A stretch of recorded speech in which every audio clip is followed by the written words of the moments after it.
वज़ीर-ए-आज़म इमरान खान से वफाकी वज़ीर रेलवे शेख रशीद अहमद ने वज़ीर-ए-आज़म ऑफिस में मुलाकात की। मुलाकात में कोरोना से निपटने के लिए वज़ारत रेलवे के इक़दामात पर गुफ्तगू की गई। वज़ीर-ए-आज़म ने कहा कोरोना से मुतल्लक़ एहतियाती तदाबीर इख्तियार करना बहुत ज़रूरी है। शेख रशीद ने इस मौके पर वज़ीर-ए-आज़म को बताया कि वज़ारत रेलवे में आज इजलास में अहम फैसले किए हैं। अवाम को आगाही देने के लिए इक़दामात कर रहे हैं। ट्रेनें भी कम करने का फैसला कर लिया है। आज प्रेस कॉन्फ्रेंस में अहम ऐलान भी करूँगा।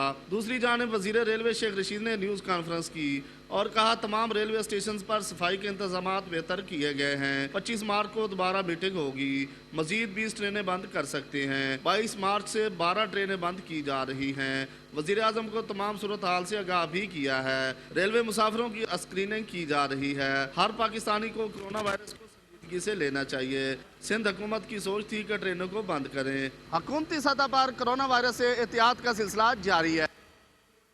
खबरों के सिलसिले को आगे बढ़ाते